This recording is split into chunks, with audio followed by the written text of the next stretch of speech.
First of all, any discussion about the U.S. and Turkey has to begin with my underlining how important this relation is, both to Turkey and to the United States, and how important it is that the two countries work together for peace and stability in a broad region, beginning with the Middle East, but also the Caucasus, the Balkans, and the entire NATO area of operations. We have very, very good cooperation with Turkey. But again, we are both large, important, and very active countries, and it's normal for countries to have both converging and diverging interests. Our converging interests are a joint belief in market economy and democratic structures, in the importance of NATO, in maintaining stability, in blocking non-proliferation of nuclear and other weapons of mass destruction, and generally in promoting an international system based upon the rule of law. There are differences. Turkey lives in a very dangerous neighborhood, and its focus is going to primarily be on its neighbors to the south, to the northeast, and to the northwest, but particularly in the last few years, primarily in the south. That's where the major threats come from. It's also where much of Turkey's energy comes from. So therefore, Turkey has to be very, very attentive to that. The United States, as a global power, gets easily diverted, as we have seen in the last several weeks, to crises as far away as North Korea.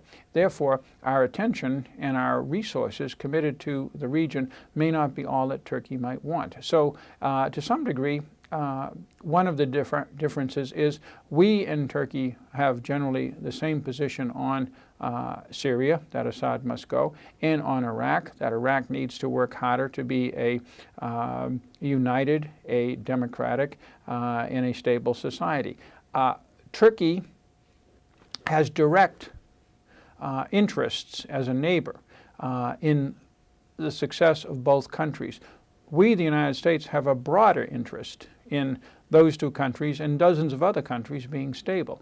And that is a difference in perspective, even if we would sign up to the same laundry list of visions, if you will, of what we would want. While our interest is less intense because it's more spread out, and as these countries are not actually our neighbors, the power difference between the two of us is great. Turkey believes, rightly or wrongly, that the United States can bring about the downfall of Assad, and Turkey believes, rightly or wrongly, that we could either bring about the downfall of Prime Minister Maliki or force him to behave differently on many issues that both we and Turkey think are important. That may or may not be so, but the reality is the United States is reluctant to use its power so bluntly, particularly after the last decade with Afghanistan and Iraq, and given the challenges both at home and in places such as Korea and China. Therefore, to some degree, we disappoint our Turkish friends. That notwithstanding, we cooperate at many levels on many different issues. The recent opening towards Israel again, which was brokered by President Obama, is a very good example.